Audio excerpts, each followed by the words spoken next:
Zoé, votre capsule d'exhortation hebdomadaire pour une vie abondante en Christ. Zoé, une vie abondante en Christ. Bonjour la famille, c'est encore Joël et Emmanuel. Bonjour, bonjour. Oui, nous vous saluons dans la paix et la joie de Christ. On espère que vous allez bien. Alors aujourd'hui, on va commencer une capsule sur Zoé, qui s'intitule Zoé, avoir la vie en abondance en Christ. Ouais, Zoé, la vie en abondance en Christ. Et pour cette première capsule, on va parler de l'amour. On a reçu une question qui nous demandait est-ce qu'on peut ne plus ressentir de l'amour pour son conjoint, pour sa conjointe. Ça arrive, ça nous est arrivé à nous deux aussi de se poser des questions à un moment donné de notre vie. Donc, on s'est demandé est-ce qu'on peut perdre l'amour. Alors, pour cela, on doit commencer par définir c'est quoi l'amour. Et puis, voilà, on a 3 définitions de l'amour par rapport au mot grec, l'amour. Et puis, tu vas expliquer un peu ce que c'est que l'amour philéo pour commencer. Oui, je vais vous expliquer, mais juste pour commencer, souvent lorsqu'on vient au mariage, comme on le connaît tous, on est dans la lune de miel, on est dans la joie, on dit on va avoir une vie extraordinaire avec notre fiancé, mais il faut savoir qu'il y a les réalités après qui s'installent. Et c'est même scientifiquement connu, mais aujourd'hui, on va vous apporter cette révélation, cette vérité, afin que nous puissions avoir une vie en abondance en Christ. Parce que il y a 3 niveaux d'amour. Comme il a dit mon mari, la première, c'est philéo. C'est un mot grec qui signifie approuver ce qui plaît et traiter affectueusement. C'est un amour qui se démontre par des signes, comme quand vous êtes dans le moment de fiançailles, vous vous embrassez, vous n'êtes pas supposé vous embrasser parce que vous vous donnez des câlins, vous vous donnez même avec nos parents. Donc c'est un amour qui se démontre par des signes affectueux, donner un baiser, donner des câlins ou des cadeaux, parce que c'est cet amour qui s'exprime. Mais c'est pas encore l'amour de Dieu qui veut pour nous, cet amour qu'on va discuter tantôt. Oui, l'amour philéo, pour compléter, Joël, c'est quoi? C'est cet amour qui est expressif, mais qui peut cacher des choses.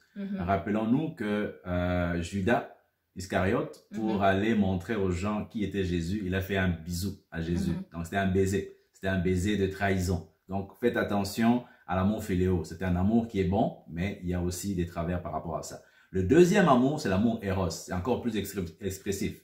C'est physique, c'est l'attirance et l'attirance sexuelle. En soi, c'est réservé aux mariés, hommes et femmes mariés dans un cadre bien précis. Ce n'est pas pour tout le monde. C'est pour ça qu'il y a beaucoup de dégâts dans ce monde, parce que on veut faire n'importe quoi à n'importe qui et on se plaint après qu'il y a des choses qui sont passées. Donc l'amour éros, c'est super intéressant. C'est dans Cantique, mais c'est l'amour aussi qui démontre qui on est réellement en termes d'égoïsme, parce qu'on va dans l'impudicité, on va dans des choses qui ne sont pas bonnes. C'est comme notre chair qui nous amène vers la pornographie, qui nous amène vers la masturbation, qui nous amène vers des choses qui ne sont pas bonnes pour le Seigneur. Donc l'éros, c'est réservé à un couple marié. Troisième amour, c'est l'amour agapéo. Amen. Et l'amour agapéo, c'est ce que Dieu veut pour nous. C'est un amour inconditionnel, un amour où tu te sacrifies, où tu meurs à soi-même pour justement arriver à donner cette vie que Jésus met en nous. C'est un amour qui ne regarde plus à soi, qui n'est plus égocentrique, qui pense que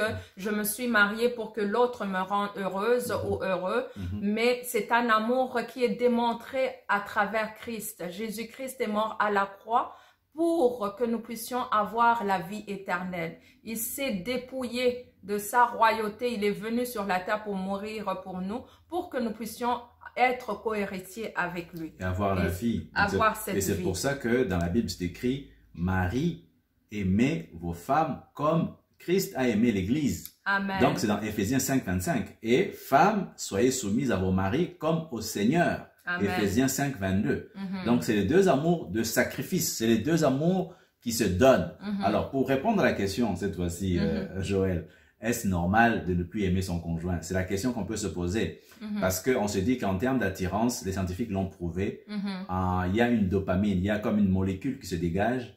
Et après 3 ans, 4 ans, ça démontre qu'on n'a plus cet amour-là d'attirance physique, normale qu'on peut avoir. Donc, alors, que faire alors si cet amour-là est terminé? L'amour naturel est fini.